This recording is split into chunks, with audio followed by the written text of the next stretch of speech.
Definitely. ಯಾಕೆ ಅಂತಂದ್ರೆ ದೇಶ ಸಂಕಷ್ಟದಲ್ಲಿರುವಾಗ ಎಲ್ಲರೂ ಕೂಡ ಒಂದಾಗಬೇಕಾಗುತ್ತೆ. ಈ ದೇಶದ ಪ್ರಜೆಗಳಾಗಲಿ ಅದರಲ್ಲಿ ಎರಡು ಮಾತಿಲ್ಲ. ಆದ್ರೆ ದೇಶದ ಪ್ರಜೆಗಳಷ್ಟೇ ಮಾಡ್ಬೇಕಾ? ಇವ್ರು ರಾಜಕೀಯ ನಾಯಕರು ಮಾತ್ರ ಇವ್ರು ಭಾರಿ ರ್ಯಾಲಿ ಮಾಡ್ಕೊಂಡು ಇವರು ಸಪ್ರೇಟ್ ವೆಹಿಕಲ್ಗಳಲ್ಲಿ ಓಡಾಡ್ಕೊಂಡು ಇವ್ರು ಮಾತ್ರ ಯಾವುದೇ ರೀತಿಯಾದಂತಹ ಒಂದು ಪೆಟ್ರಿಯಾಟಿಸಮ್ ಅಂತ ಏನು ಇವ್ರು ಭಾಷಣ ಹೊಡಿತಾರೆ ಅದನ್ನ ಇವ್ರು ಪಾಲಿಸಂಗಿಲ್ವಾ?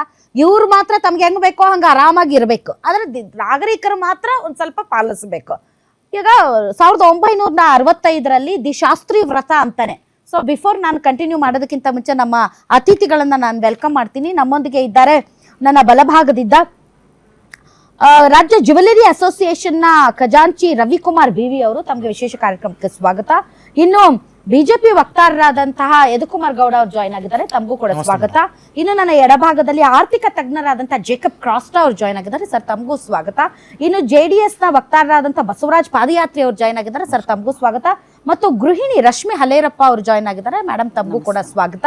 ಸೊ ಈಗ ಎಲ್ಲರೂ ಭಾಷಣ ಹೊಡಿತಾ ಇದ್ದಾರೆ. ಯಾರ್ಯಾರು ಭಾಷಣ ಹೊಡೆದ್ರು? ಈಗ ಶ್ರೀರಾಮುಲು ಭಾಷಣ ಹೊಡೆದ್ರು, ಅದಾದ್ಮೇಲೆ ಮತ್ತಾರು ಹೊಡೆದ್ರು ಸರ್ ಭಾಷಣ? ರಾಜಣ್ಣ ಭಾಷಣ ಹೊಡೆದ್ರು, ಬಾಲಕೃಷ್ಣ ಅವರು ಭಾಷಣ ಹೊಡೆದ್ರು, ಮತ್ತೆ ಭಾಳ ಜನ ಭಾಷಣ ಹೊಡೆದ್ರು. ಸೊ ಈಗ ದೇಶದ ನಾಗರಿಕರು ಎಸ್ ನಮಗೂ ಕೂಡ ದೇಶ ಪ್ರೇಮ ಇದೆ, ನಾವು ಪದೇ ಪದೇ ಅದನ್ನ ಸಾಬೀತು ಮಾಡಿದ್ದೀವಿ. ಕೊರೋನಾ ಟೈಮಲ್ಲಿ ಸಾಬೀತು ಮಾಡಿದ್ವಿ, ನೋಟ್ ಬ್ಯಾನ್ ಟೈಮಲ್ಲಿ ಸಾಬೀತು ಮಾಡಿದ್ವಿ, ಪ್ರತಿಯೊಂದು ಟೈಮಲ್ಲೂ ನಾವು ಸಾಬೀತು ಮಾಡಿದ್ವಿ. ನೀವು ಸಾಬೀತು ಮಾಡಿ, ನಿಮ್ಮಿಂದ ಶುರುವಾಗ್ಲಿ ಅಲ್ಲ, ಎಲ್ಲ ನಿಮ್ಮಿಂದಾನೇ ಶುರು ಮಾಡಿ.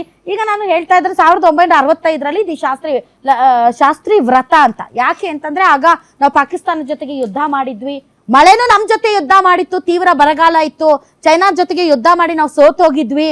ಸೊ ಆಹಾರದ ಕೊರತೆ ಉಂಟಾಗಿತ್ತು. ಅಂತಹ ಸಂದರ್ಭದಲ್ಲಿ ಲಾಲ್ ಬಹದ್ದೂರ್ ಶಾಸ್ತ್ರಿ ಅವರು ಒಂದು ಮನವಿ ಮಾಡಿದ್ರು ಆಲ್ ಇಂಡಿಯಾ ರೇಡಿಯೋದಲ್ಲಿ. ಏನು ಅಂತಂದ್ರೆ ದಯವಿಟ್ಟು ವಾರದಲ್ಲಿ ಒಂದು ಹೊತ್ತಿನ ಊಟವನ್ನ ತ್ಯಜಿಸಿ ಅಂತ. ಅದು ಹೇಳೋದಕ್ಕಿಂತ ಮುಂಚೆ ಒಂದು ವಾರದ ಹಿಂದೆನೆ ತನ್ನ ಹೆಂಡತಿ ಲಲಿತಾ ಶಾಸ್ತ್ರಿ ಅವರಿಗೆ ನೀನು ಇನ್ಮೇಲೆ ರಾತ್ರಿ ಅಡಿಗೆ ಮಾಡಬೇಡ ಅಂತ ಹೇಳಿ ತನ್ನ ಮನೆಯಿಂದ ಆರಂಭ ಮಾಡಿ ಒಂದು ವಾರ ರಾತ್ರಿ ಊಟ ಮಾಡದೆ ಇದ್ದು ಕೊನೆಗೆ ಅವರು ಆಲ್ ಇಂಡಿಯಾ ರೇಡಿಯೋಗೆ ಬಂದು ನೋಡಿ ದಯಮಾಡಿ ಸಾಧ್ಯ ಆದರೆ ನೀವು ಸೋಮವಾರದ ರಾತ್ರಿಯ ಊಟವನ್ನ ತ್ಯಜಿಸಿ ಅಂತ ಹೇಳಿದ್ರು.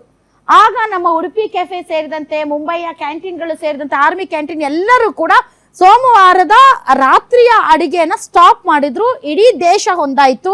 ಜೈ ಜವಾನ್ ಜೈ ಕಿಸಾನ್ ಅನ್ನುವಂತಹ ಘೋಷಣೆಗಳು ಮೊಳಗಿದ್ವು. ಅದಾದ್ಮೇಲೆ ನಾವು ಹಸಿರು ಕ್ರಾಂತಿ ಎಲ್ಲ ಮಾಡಿದ್ವಿ. ಈಗ ನಾವು ಆಹಾರ ಭದ್ರತೆಯಲ್ಲಿ ತುಂಬಾ ಸುರಕ್ಷಿತವಾಗಿದ್ದೀವಿ. ಸೊ ರಾಜಕೀಯ ನಾಯಕರು ಒಬ್ಬ ಪ್ರಧಾನಿಗಳಿಂದಲೇ ಅದು ಆರಂಭ ಆಯ್ತು. ನೀವು ರಾಜಕೀಯ ನಾಯಕರು ಇವತ್ತು ಭಾಷಣ ಹೊಡಿತಿದ್ರ, ನಾನು ಇದು ಮಾಡ್ತಾ ಇದ್ದೀನ್ರಿ ನೀವು ಅದ್ ಮಾಡ್ರಿ, ನಾ ಇದು ಮಾಡ್ತಾ ಇದ್ದೀನ್ರಿ ನೀವು ಇದು ಮಾಡ್ರಿ, ಹೇಳಿ ಅಲ್ಲ ಹೇಳಿ ಸರ್ ಯದುಕುಮಾರ್ ಗೌಡ್ರೆ, ಭಾಷಣ ಹೊಡೆಯೋದಲ್ಲ ಸರ್. ಮೇಡಮ್, ದೇಶದ ಪ್ರಧಾನಿಗಳು ತಾವು ಹೇಳ್ದಂಗೆ ಉಲ್ಲೇಖ ಮಾಡಿದಂಥ 7-8 ಅಂಶಗಳು ಇದು ಮಾಡಿದಾಗ ಪ್ರತಿಯೊಬ್ಬ ಪ್ರಜೆಗೆ ನಾ ಹೇಳ್ತಾ ಇರೋದಂದರೆ ಅವ್ರು ಹೇಳಿದಂಥದ್ದು ಪ್ರತಿಯೊಬ್ಬ ಪ್ರಜೆ ಯಾರು ಜವಾಬ್ದಾರಿಯುತವಾಗಿ ರಾಷ್ಟ್ರದ ಬಗ್ಗೆ, ರಾಜ್ಯದ ಬಗ್ಗೆ ಮತ್ತು ಸ್ವಹಿತಾಸಕ್ತಿ ಬಗ್ಗೆ ಇರುತ್ತಂಥದ್ದು ಅವರೆಲ್ಲರೂ ಪಾಲನೆ ಮಾಡಬೇಕಾಗಿರುವಂಥದ್ದು. ತಾವೇ ಹೇಳ್ದಂಗೆ the charity should begins from the home ಅಂದಂಗೆ. ಅದು ಹೇಳೋದಕ್ಕೂ ಪ್ರತಿಯೊಬ್ಬರು ಅದನ್ನು ಪಾಲನೆ ಮಾಡೋದಕ್ಕೂ ಅಜಗಜಾಂತರ ವ್ಯತ್ಯಾಸ ಇದೆ. ಆದರೆ ಇದರಲ್ಲಿ ನಾವು ಕೇಳ್ಕೊಳ್ಳೋದು, ಎಲ್ಲ ನಾಗರಿಕರನ್ನು ಕೇಳ್ಕೊಳ್ಳೋದು, ಜವಾಬ್ದಾರಿಯುತವಾಗಿ ಕೇಳ್ಕೊಳ್ಳೋದು ಅಂತಂದರೆ ಯಾವುದನ್ನು ನಿಮ್ಮ ಕೈಯಲ್ಲಿ ಆಗುವಂಥದ್ದು ಮಿತವಾಗಿ ಬಳಸುವಂಥದ್ದು. ಪ್ರಧಾನಮಂತ್ರಿಗಳು ಏನು ಹೇಳಿದ್ದಾರೆ, ಅದು ಪೆಟ್ರೋಲ್ ಆಗ್ಬೋದು, ಡೀಸೆಲ್ ಆಗ್ಬೋದು, ಬೇರೆ ಪಬ್ಲಿಕ್ ಟ್ರಾನ್ಸ್ಪೋರ್ಟ್ಸ್ ಯೂಸ್ ಆಗ್ಬೋದು, ನಿಮ್ಮ ಕೈನಲ್ಲಿ ಯಾವುದಾಗುತ್ತೆ ಅದನ್ನು ಮಿತವಾಗಿ ಬಳಸಿ ಅಂತ ಹೇಳಿದಂಥದ್ದು. ಮಾಡಲೇಬೇಡಿ ಇಲ್ಲ ಆ ಥರದಂತ ಹೇಳಿಲ್ಲ. ನಾವು ತಾವೇ ಹೇಳ್ದಂಗೆ ಸಂಕಷ್ಟ ಪರಿಸ್ಥಿತಿಲಿ ಆ ಕಾಲದಲ್ಲಿ ಬರಗಾಲ ಇತ್ತು, ಯುದ್ಧ ಇತ್ತು, ಅವಾಗ ಪ್ರಧಾನಮಂತ್ರಿಗಳು ಹೇಳ್ಬೇಕಾದಾಗ ಲಕ್ಷಾಂತರ ಜನ ಅದನ್ನು ಪಾಲಿಸಿದ್ರು. ಇವತ್ತು ಅದನ್ನ ಆ ವರ್ತನ ಮುಂದುವರ್ಸ್ಕೊಂಡು ಹೋಗುವಂತ ಕೋಟ್ಯಾಂತರ ಜನ ಇವತ್ತು ಇದ್ದಾರೆ, ಅದನ್ನಲ್ಲಿ ಇವತ್ತು ಇದ್ದಾರೆ ಅದಲ್ಲಿ. ಆ ಥರ ಇದು ಸಂಕಷ್ಟದ ಪರಿಸ್ಥಿತಿದಾಗ ಇದು ಯಾವುದು ಕಣ್ಣು ಕಟ್ಟ ಯಾರೋ ಇದರಿಂದ ಮಾತಾಡ್ತಾ ಇರೋದಲ್ಲ, ಇಡೀ ಪ್ರಪಂಚಕ್ಕೆ ಅನ್ವಯಿಸಿದೆ. ಗ್ಲೋಬಲ್ ಕ್ರೈಸಿಸ್, ಟ್ರಾನ್ಸ್ಪೋರ್ಟೇಷನ್ಸ್ ಆಗ್ಬೋದು, ಲಾಜಿಸ್ಟಿಕ್ಸ್ ಆಗ್ಬೋದು, ಇದೇ ವಿಚಾರವಾಗಿ ಹಲವಾರು ಡಿಬೇಟ್ಗಳು ತಮ್ಮ ಮುಂದೆ ನಾವು ಇದು ಮಾಡಿದ್ದೀವಿ. ನಮ್ಮ ದೇಶದ ಸಪ್ಲೈ ಎಷ್ಟಿದೆ, ಕ್ರೂಡ್ ಆಯಿಲ್ ಸಪ್ಲೈ ಏನಿದೆ, LPG ಏನಿದೆ, ಮತ್ತೆ ಬೇರೆ ಸಿಲಿಂಡರ್ದು ಕಮರ್ಷಿಯಲ್ ಇದಾಗಬೇಕಾದಾಗಲೂ ನಾವು ಮಾತಾಡಿದ್ವಿ. ಈಗ ಅದೆಲ್ಲ ಬಿಟ್ಟೆ ಆದಾಗ ಯಾರು ಅನ್ಕೊಂಡಿರ್ಲಿಲ್ಲ ಇಡೀ ಯುದ್ಧ ಮಾಡುವಂಥ ದೇಶಗಳು ಏನು ಯುದ್ಧಕ್ಕಂತ ಹೋಗಿದ್ದಾವೆ ಹಿಂದೆ, ಇಸ್ರೇಲ್, ಇರಾನ್ ಆಗ್ಬೋದು, USA ಆಗ್ಬೋದು, ಅವ್ರಿಗೂ ಅನ್ಕೊಂಡಿರಲಿಲ್ಲ ಯುದ್ಧ ಇಷ್ಟು ದೀರ್ಘಕಾಲ ಅನುಭವಿಸಿದೆ ಅಂತ. ಪ್ರಪಂಚದ ಯಾವ ದೇಶ ಕೂಡ ಊಹೆನೂ ಮಾಡಿರಲಿಲ್ಲ. ಇವತ್ತಾಗಲೇ 75-76 ದಿನ ಆಗಿದಂಥದ್ದು. ಇವತ್ತು ಬಂದ್ಬಿಟ್ಟು ಅವತ್ತು ನಾವು ಊಹೆ ಇರ್ಲಿಲ್ಲ ಅಂತ ಹೇಳ್ಬೇಡಿ. ಯಾಕೆ ಅಂತಂದ್ರೆ ಇದು ಊಹೆ ಇರಲಿಲ್ಲ ಇಷ್ಟು ದೂರ ಹೋಗುತ್ತೆ ಅಂತ. ಯಾಕಂದ್ರೆ ಟ್ರಂಪ್ ನ ನಡವಳಿಕೆ ನೋಡ್ತಾ ಇದ್ರೆ, ದಿನಕ್ಕೊಂದು ಸ್ಟೇಟ್ಮೆಂಟ್ ನೋಡ್ತಾ ಇದ್ರೆ ಯಾರು ಕೂಡ ಇದು ಇಲ್ಲ ಇವತ್ತು ಮುಗಿದೋಗುತ್ತೆ ನಾಳೆ ಮುಗಿದೋಗುತ್ತೆ ಅನ್ನುವಂತಹ ಭರವಸೆ ಯಾರಿಗೂ ನಂಬಿಕೆ ಇಲ್ಲ.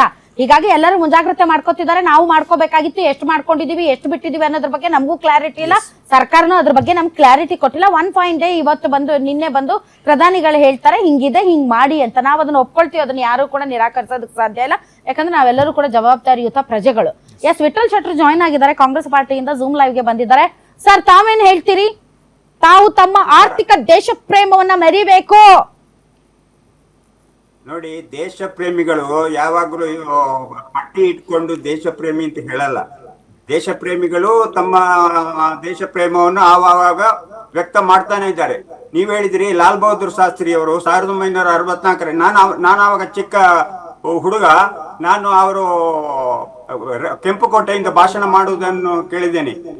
ಜೈ ಕಿಸಾನ್ ಜೈ ಜವಾನ್, ಜೈ ಕಿಸಾನ್ ಮತ್ತು ಜೈ ಜವಾನ್.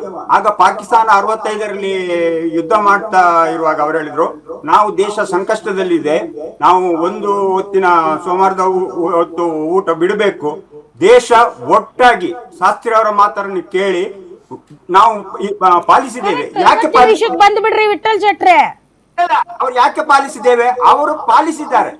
ಇವಾಗ ಇಲ್ಲಿ ಬಂಗಾರದ ಬಗ್ಗೆ ಹೇಳ್ತಾ ಇದ್ದೀರಿ. ಈಗ 1973ರಲ್ಲಿ 66ರಲ್ಲಿ ಇಂದಿರಾ ಗಾಂಧಿ ಅವರು ಹೇಳಿದ್ದು ಬಂಗಾರ ಪರ್ಚೇಸ್ ಮಾಡಬೇಡಿ ಅಂತ ಹೇಳಲಿಲ್ಲ, ಬಂಗಾರಕ್ಕೆ tax. Sir, the gold control act ಅಂತ 1968ರಲ್ಲಿ 2 ಸೆಪ್ಟೆಂಬರ್ 1968ರಲ್ಲಿ ಒಂದು ಗೋಲ್ಡ್ ಕಂಟ್ರೋಲ್ ಬಿಲ್ ಅಂತ ಪಾಸ್ ಮಾಡಿದ್ರು. ಅವಾಗ ಮೊರಾರ್ಜಿ ದೇಸಾಯಿ ಹಣಕಾಸು ಸಚಿವರು, ನೀವು ಚಿನ್ನದ ಗಟ್ಟಿಗಳನ್ನ ನಾಣ್ಯಗಳನ್ನ ಮನೇಲಿ ಇಟ್ಕೋಬೇಡಿ, ಅದು ಡೆಡ್ ಎಕಾನಮಿ ಆಗ್ತಾ ಇದೆ, ದಯವಿಟ್ಟು ಅದನ್ನ ನೀವು ಜ್ಯುವೆಲರಿ ಮಾಡಿ ಅಥವಾ ಅದನ್ನ ರಿಜಿಸ್ಟರ್ ಮಾಡ್ಕೊಳ್ಳಿ. 22 ಕ್ಯಾರೆಟ್ ಅಲ್ಲ 14 ಕ್ಯಾರೆಟ್ ಬಂಗಾರ